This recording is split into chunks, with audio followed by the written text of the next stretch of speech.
Bonjour, bienvenue pour ce premier module du cours de SIG appliqué à l'archéologie. Donc ce cours sera composé de 7 modules différents. Donc le premier que nous allons commencer tout de suite concerne de façon basique la préparation d'un projet archéologique, comment travailler avec des vues, des couches et des tables. Donc ce cours vous est présenté par GVSig Association et nous allons utiliser GVSig Desktop qui est un logiciel SIG en open source. Donc tout d'abord nous allons voir comment télécharger GVSig Desktop. Alors c'est très facile, pour cela il suffit d'aller sur le site GVSig, sélectionner la langue que vous souhaitez utiliser. Pour l'instant, le site n'est pas encore disponible en français, mais donc le plus simple est peut-être d'utiliser l'anglais. Vous allez sur la section produits et vous avez ici les trois options différentes de la GVSig Suite qui sont GVSig Desktop, Online et Mobile. Donc Desktop est le logiciel SIG en open source que nous allons utiliser. Online est une application qui permet donc de traiter des infrastructures de données spatiales et des données sur Internet. Et GVSig Mobile est donc l'application pour smartphone. Donc vous sélectionnez GVSig Desktop et vous allez dans la section Downloads qui signifie téléchargement. Et vous avez ici les différentes versions disponibles, donc installables et portables en fonction des données que vous voulez traiter et le type de travaux que vous souhaitez faire. Le plus conseillé d'utiliser dans un premier temps la version portable, donc All Included, qui est ici. Et en fonction de l'opérateur que vous souhaitez utiliser, donc Mac, Linux ou Windows, vous sélectionnez la version qui vous convient le mieux. L'idéal pour Windows, par exemple, est d'utiliser la version 64 bits ou pareil sur Linux. Donc vous sélectionnez la version que vous souhaitez installer, vous cliquez, l'installation va se faire et vous aurez accès donc à GVSig Desktop que vous avez ici. Donc GVSig Desktop se compose de différents types de travaux disponibles. Donc vous pouvez travailler sur des vues, qui est donc la façon basique de traiter des données, des symbologies, etc. Vous pouvez traiter des tables qui peuvent être notamment associées à des fichiers vecteurs. Vous pouvez éditer des cartes, donc finalement rendre votre travail sur une version finale avec des légendes, des logos, etc. Vous pouvez travailler sur des graphiques qui peuvent être également associés à des couches vecteurs. Et nous allons donc utiliser l'option vue pour faire un travail basique sur des données. Donc voilà la vue que vous allez avoir dans un premier temps. Donc il est possible de changer la langue si votre vue est en espagnol par exemple. Il suffit donc d'aller dans la section affichée, préférences, et vous allez avoir ici dans général, vous allez avoir une section langue. Donc il suffit de choisir la langue avec laquelle vous voulez travailler. Donc si c'est le français, vous cliquez ici, accepter, et la vue va donc les options vont donc apparaître en français. Une autre chose très importante à faire lorsque vous commencez à travailler sur une vue, c'est de changer le système de projection. Alors le système de projection, qu'est-ce que c'est? C'est la façon en fait dont on va représenter géographiquement nos données. Donc de base, sur GVSig Desktop, la projection qui vous sera donnée sera le PSG 4326, qui est donc la projection basique à l'échelle mondiale et qui vous sera donnée donc par défaut. Alors ici, nous allons travailler sur des données qui concernent la région de Valencia en Espagne et sur l'Andalousie. Donc l'objectif va être d'utiliser le système de projection qui convient le mieux à cette région, qui est donc le PSG 25830. Donc pour changer, il suffit d'aller dans Vue, Propriétés. Ici, vous avez le PSG. Donc si le vôtre est toujours en EPSG 4326, il suffit de cliquer ici, EPSG. Sélectionnez donc le PSG 25830, qui est le PSG qui convient à la région de Valencia.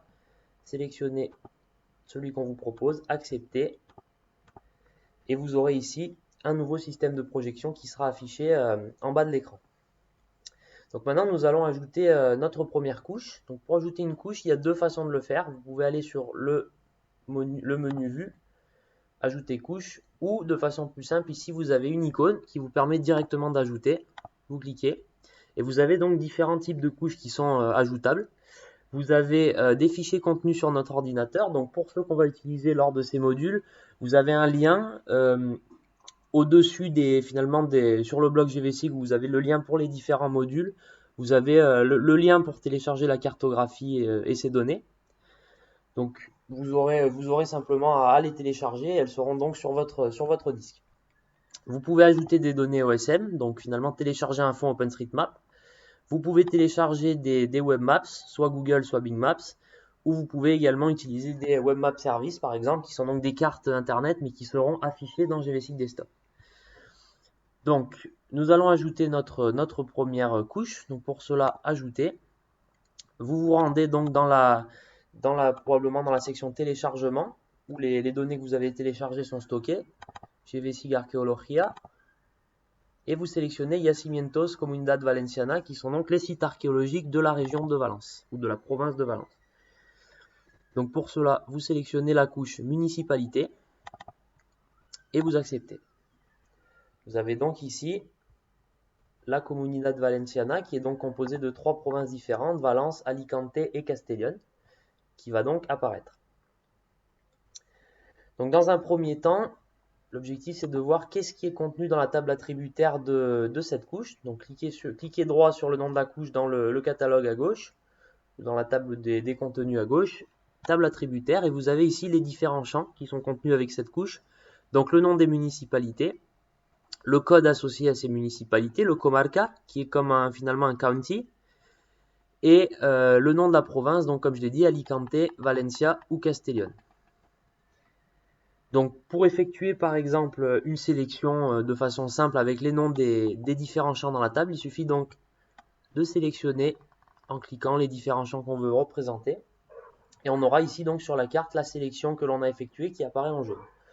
Pour supprimer une sélection, il suffit d'appuyer sur cette icône qui est donc annulée à la sélection. Et la sélection s'annule donc de façon très simple. Une première chose que l'on peut essayer de faire, c'est de changer la symbologie. Donc pour cela, clic droit sur le nom de la couche, propriété, et vous avez ici une section symbologie.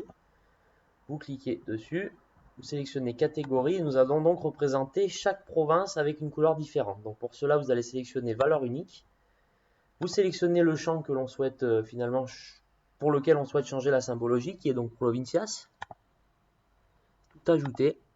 Et vous pouvez ici changer la table de couleurs. Donc si vous souhaitez par exemple un dégradé de rose et de rouge, vous sélectionnez ce champ de couleur, tout ajouter et appliquer. Et vous avez donc chaque province, donc Alicante, Valencia et Castellón, qui sont représentés avec une symbologie différente. L'autre chose que l'on peut effectuer, c'est utiliser l'étiquetage. Donc pour cela, toujours propriété, étiquetage, activer l'étiquetage. Et nous allons donc par exemple représenter sur la carte le nom de toutes les municipalités. Donc pour cela, vous sélectionnez la section municipalité, vous pouvez changer la police, par exemple Arial, vous pouvez rendre l'étiquetage en gras par exemple. Il est très important de sélectionner mètres comme unité pour que finalement la taille de l'étiquetage s'adapte avec la couche, car avec pixels ça sera beaucoup plus dur à adapter. Et par exemple si on veut éditer une carte, ça sera beaucoup moins clair. Donc sélectionnez mètres, augmentez bien sûr la taille, car du coup ça va être un étiquetage par rapport au monde réel, c'est-à-dire que si on sélectionne 10 mètres en hauteur, 10 mètres par rapport à la couche qu'on a, c'est vraiment une toute petite section, donc ça se verra à peine. Donc par exemple, on peut sélectionner 1000 mètres par exemple. Donc finalement, notre étiquetage apparaîtra, si on rapporte à l'échelle de la carte, sur 1000 mètres, donc il se verra beaucoup plus facilement. Appliquer et accepter. Et vous voyez qu'en zoomant ici, on a donc le nom des municipalités qui apparaît. Donc ça reste assez petit, mais finalement, quand on représentera sur une carte, ça sera beaucoup plus clair. Ensuite, l'objectif, quelque chose qu'on peut réaliser également avec GVC Desktop, c'est de sélectionner plusieurs communes et d'effectuer finalement différents types de sélections. Donc il est possible de sélectionner par exemple en dessinant une forme. Donc par exemple, vous sélectionnez sélection par rectangle que vous avez ici. Vous allez dessiner un rectangle et toutes les communautés que vous allez sélectionner, toutes les municipalités que vous allez sélectionner vont apparaître ici dans la table attributaire de la même façon que tout à l'heure. Voilà, en surligné. Supprimer la sélection. Il est également possible d'effectuer une sélection par attribut. Donc pour cela, vous ouvrez la table attributaire et vous avez cette icône ici qui est donc la sélection par attribut. Donc pour effectuer la sélection par attribut, c'est finalement on va créer une requête, c'est-à-dire on va demander au logiciel de nous trouver sur la vue soit une municipalité, soit une province, n'importe quelle échelle, par rapport à ce qu'on va lui demander. Donc par exemple, si on veut sélectionner un comarque, vous sélectionnez ici comarca, égale, et vous sélectionnez par exemple le comarque que vous souhaitez représenter. Donc si on veut représenter par exemple n'importe lequel, le comarque El Camp de Turia, vous sélectionnez celui-ci, ajoutez à la sélection, fermez, et vous avez donc le comarque que vous avez sélectionné qui apparaît donc en jaune ici sur la vue. Alors maintenant, on va donc supprimer d'abord la sélection et on va ajouter une autre couche qui est donc cette fois-ci les sites archéologiques de la province de Valence. Donc pour cela, ajoutez couche, ajouter, et vous avez ici les sites archéologiques de la communauté de Valence, de la Comunidad Valenciana. Donc vous les sélectionnez et vous les ajoutez. Donc vous voyez qu'ils se sont ajoutés sur la carte.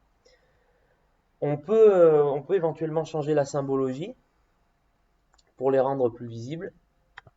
Donc pour cela, vous avez une première option qui est d'utiliser des symboles GVSIG Basic qui sont ceux-ci, qui vous sont proposés ici, ou il est possible, en utilisant le gestionnaire d'extension, d'ajouter différentes bibliothèques de symbologie. Donc pour cela, vous cliquez sur le gestionnaire d'extension, vous sélectionnez l'installation à partir d'une URL pour avoir plus d'options pour les installations suivantes. Et vous avez ici différents outils de géotraitement, de symbologie, etc. qui vous sont proposés. Donc lorsqu'ils sont déjà installés sur votre GVSIG Desktop, ils apparaîtront en vert comme ceci. Le petit carré sera donc rempli de vert déjà installé. Et quand ils ne sont pas installés, ils apparaissent en blanc. Donc si on veut ajouter différentes bibliothèques de symbologie, vous vous rendez sur la section symbologie et vous avez ici toutes ces bibliothèques-là que vous pouvez installer. Donc, par exemple, si on veut installer Collective Mapping, Forestry, Géologie, Crime Mapping, Emojis. Voilà, vous avez beaucoup de types de symbologie différentes. Vous avez les symboles Point of Interest, OSM, etc. Donc vous pouvez ajouter tous ceux que vous souhaitez. Suivant. Voilà, donc toutes les bibliothèques que vous souhaitez installer vont ensuite s'installer par ici.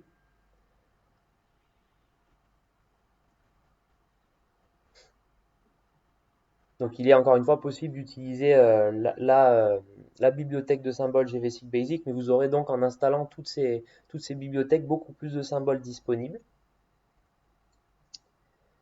Ça peut prendre un petit peu de temps en fonction des symboles que vous souhaitez installer. Et donc ça sera beaucoup plus finalement précis en fonction de ce que vous voulez représenter. Vous aurez beaucoup plus de symboles disponibles. Terminé.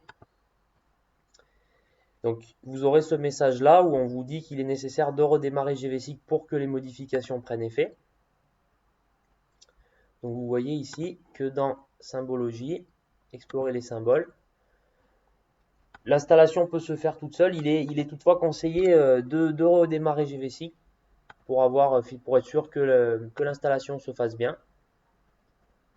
Mais vous avez donc voilà toutes les nouvelles bibliothèques de symboles que j'ai installées qui apparaissent donc ici. Donc maintenant on va voir comment les sites archéologiques situés dans une zone, comment sélectionner les sites archéologiques qui sont situés dans une zone que nous avons déjà sélectionnée peuvent apparaître sur la vue. Donc par exemple, nous allons sélectionner d'abord par attribut, donc nous allons nous rendre sur Municipios, la couche des municipalités. Donc on peut dans un premier temps ici augmenter la taille des points pour les rendre un peu plus visibles. Accepter. Voilà, vous avez ici donc tous les sites archéologiques qui sont représentés. Donc vous vous rendez sur la couche des municipalités, table attributaire, sélection par attribut. Et nous allons donc par exemple sélectionner un comarca qui est celui d'El Comtat, ici, ajouté à la sélection. Donc vous voyez que le comarque que nous avons sélectionné apparaît en jaune sur la carte. Ensuite, pour finalement sélectionner tous les sites archéologiques qui sont situés finalement sur ce comarque, il suffit donc de sélectionner la couche pour laquelle nous souhaitons effectuer la nouvelle sélection, qui est donc la couche des sites archéologiques. Donc il suffit de la rendre active. Et dans le menu sélection, sélectionner par couche, vous allez avoir cette fenêtre ici qui s'ouvre, Alors pour sélectionner, finalement, notre objectif est de sélectionner tous les sites archéologiques qui sont situés sur ce comarca, que nous avons déjà préalablement sélectionné. Donc il suffit de sélectionner s'intersecte avec, pour que finalement la sélection se fasse de manière spatiale sur notre vue. Et sélectionner la couche des municipalités, ici, puis nouvelle sélection. Alors, ici, on a l'impression que finalement les sites archéologiques ont disparu, c'est simplement qu'ils ont été sélectionnés, donc ils apparaissent également en jaune. C'est pour ça que pour l'instant, on ne les voit pas. Mais pour donc les faire apparaître, nous allons donc exporter la couche que nous avons sélectionnée. Donc pour cela, vous cliquez droit sur la couche des sites archéologiques. Vous allez sur Exporter en, Shapefile, suivant. Vous sélectionnez le fichier que vous allez, avec lequel vous allez les nommer. Donc par exemple, site archéologique underscore elcontat, qui est donc le nom du comarque. Ouvrir. Suivant. Vous sélectionnez la même projection que la vue, qui est donc 25830. Et là, il est très important à cet endroit-là de sélectionner les registres sélectionnés. Car si on sélectionne tous les enregistrements, on aura finalement une copie de la couche des sites archéologiques que l'on a déjà. Or, on souhaite représenter seulement ceux qui se situent dans le comarque d'El Contat. Donc il est important de sélectionner les registres sélectionnés. Exporter. OK. Donc si maintenant on supprime cette sélection, vous voyez qu'une nouvelle couche est apparue ici. On va donc supprimer la couche globale des sites archéologiques pour toute la province. Et on va sélectionner une nouvelle symbologie pour la couche que l'on a créée. Donc par exemple, on peut sélectionner pour représenter les sites archéologiques le symbole d'un bâtiment, par exemple. Donc par exemple celui-ci. Accepter. Et vous voyez ici que sur notre carte, on a qui apparaissent les sites archéologiques seulement contenus dans la zone, dans le comarque d'El Contat, qui apparaissent ici avec ces petits symboles bleus. Donc si on va sur la table attributaire de cette nouvelle couche, vous voyez que on a finalement le nom des sites archéologiques, la période, etc. avec quelques coordonnées et donc différentes données concernant ces sites archéologiques. Donc maintenant, nous allons voir comment ajouter un Webmap Service. Donc qu'est-ce qu'un Webmap Service? C'est finalement une carte Internet qui vient d'Internet, mais qui va donc être projetée dans GVC Desktop. Et il va être donc assez utile de l'utiliser pour effectuer différents types de travaux. Donc nous allons voir comment c'est possible d'installer ou de projeter un Webmap Service dans GVC Desktop. Donc sur Internet, il existe une multitude de Webmap Services qui sont mis en service par des types d'organismes très différents. Et on peut donc y accepter depuis GVC Desktop sans avoir à télécharger quoi que ce soit depuis notre ordinateur. Donc nous allons donc nous rendre sur la page internet des géoportails d'infrastructures de données spatiales en Espagne, qui est donc celui-ci. Vous allez arriver sur ce site. Il suffit ensuite de se rendre dans Geoportales IDE, qui sont donc les géoportails d'infrastructures de données spatiales. Sélectionnez Directorio de Servicios, Servicios OGC. Et vous avez ici un service WebMap, donc WMS, que nous souhaitons donc ajouter sur notre GVC Desktop. Donc vous sélectionnez la couche Servicios Estatales, qui sont donc les services d'État de l'Espagne. Vous pouvez trouver également certains des pays voisins, notamment la France, si vous le souhaitez. Donc vous sélectionnez Estatales. Vous allez dans IDE, qui sont donc les infrastructures de données spatiales pour l'Espagne. Et vous avez ici une orthophoto. Donc c'est celle-là qui va nous intéresser pour effectuer notre travail. Donc il suffit donc pour ajouter le WMS sur GVC Desktop de finalement copier le lien que vous aviez ici. Copier. Et sur GVC Desktop, il suffit donc de se rendre sur notre vue, d'aller sur la section Ajouter couche et de sélectionner WMS. Supprimer l'adresse de base qui vous était donnée ici et copier avec CTRL-V la nouvelle adresse que nous souhaitons donc ajouter à notre vue, qui est donc le WMS. Donc ensuite, il suffit d'effectuer la connexion ici. Une fois que la connexion est effectuée, on va vous donner une description de la page que vous souhaitez ajouter. Donc ici, ça sera une orthophoto de l'Espagne, de tout le pays. Sécurité, suivant, suivant. Et il suffit donc de sélectionner ici orthophoto, qui va être donc ce qui va nous intéresser.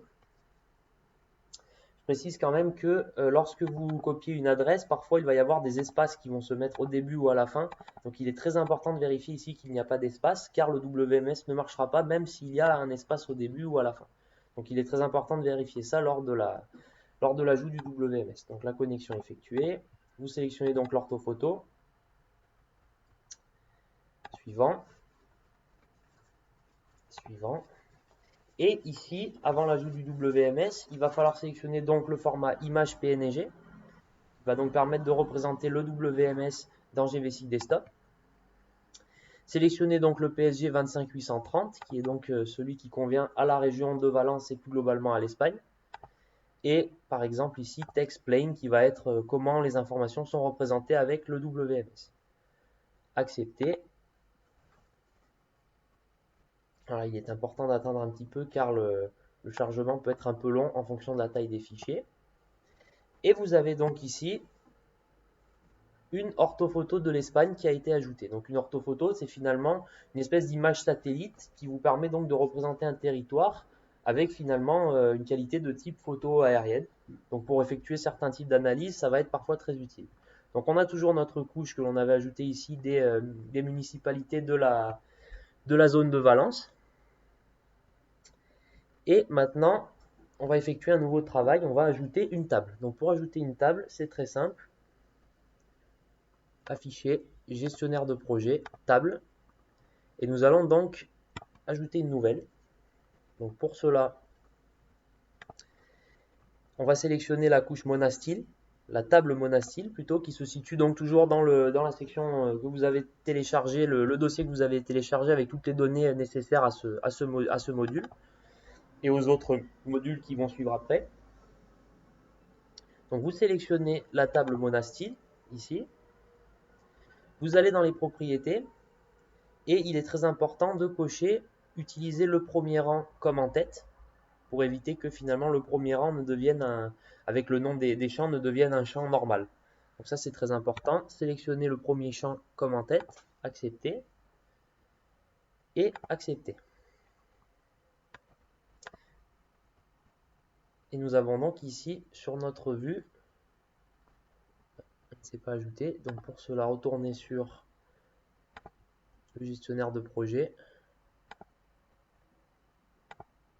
table, Monastyle, ouvrir. Voilà. Donc vous avez ici la table que vous avez ajoutée, avec donc finalement une coordonnée X, une coordonnée Y, et un ensemble de points qui ont tout un identifiant. Alors le fait d'avoir coché utiliser le premier rang comme en tête fait que ces différents titres de champs, donc points X et Y, apparaissent comme des en-têtes des titres de champs et non pas dans la colonne comme des données normales. Donc grâce à cette table que nous avons ajoutée, l'objectif va être de créer un polygone qui a pour limite finalement les points de la table qui sont ici, qui sont représentés tous par un identifiant différent. Donc pour cela, il suffit de sélectionner couche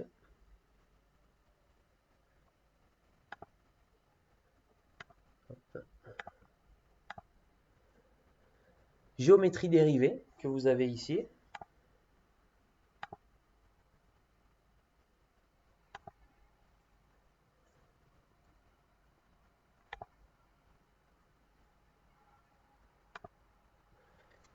Vous avez deux options finalement de le faire. Donc vous avez sélectionné une géométrie dérivée qui va vous permettre donc de créer une couche soit de points, soit de polygones, soit de lignes en fonction de données géométriques ou d'autres formes géométriques. Et vous avez sinon une autre icône qui se situe ici à côté de ajouter une couche classique que nous avons vu tout à l'heure, c'est ajouter une couche géographique de points. Donc vous sélectionnez cette icône-là. Et vous avez donc ici une seule option qui est la table que nous avons ajoutée, qui est Monastyle. Donc vous l'avez sélectionné ici, suivant. Et ici, l'objectif va donc être de rentrer les champs que nous voulons utiliser pour finalement ajouter cette couche. Donc vous sélectionnez ici le champ X pour la coordonnée X, le champ Y pour la coordonnée Y, ce qui est très simple. Et suivant, vous ajoutez à la couche sans titre, qui est celle que nous utilisons ici, avec les données que nous avons chargées précédemment. Terminé. Et vous voyez ici qu'une petite couche est apparue. Donc nous allons zoomer dessus. Zoom sur la couche. Et vous avez ici l'orthophoto. Vous pouvez supprimer la couche par exemple, des régions. Ici. Et vous voyez ici un ensemble de points représentés en rose sur la carte, qui sont finalement les points qui avaient tous un identifiant différent dans la carte tout à l'heure. Donc c'est cette couche-là qui a été ajoutée. Vous pouvez rendre les points plus grands pour les rendre un peu plus visibles. Voici donc l'ensemble de points que vous avez ici qui ont été ajoutés, qui étaient finalement dans la table tout à l'heure, qui avaient tous un identifiant différent et qui représentent le site archéologique finalement que nous voulons créer sur notre carte. Donc nous avons ensuite sur GVSeek Desktop la fonction dont je vous parlais tout à l'heure, qui est celle des géométries dérivées, qui va permettre en fait, à partir de cette couche que nous avons là, qui est une couche de points, qui est composée d'une multitude de points, de représenter grâce à ces points, finalement de représenter un polygone. Donc pour cela, nous allons sélectionner le mode que je vous avais présenté tout à l'heure de façon un peu trop rapide, car c'était bien ajouter une couche géographique de points, pour ajouter des points à partir d'une table. Maintenant, l'objectif va donc être d'aller dans couche,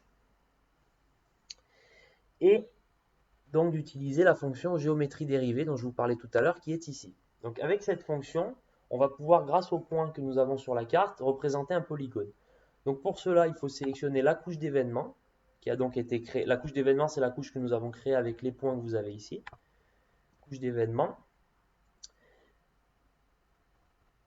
Le nom de la couche, c'est donc Monastyle, car c'est le nom du site archéologique de la table que nous avons ajouté. Donc on va appeler le fichier en sortie comme ça. Le chemin, c'est là où finalement notre fichier va être stocké. Donc on va l'appeler Monastyle.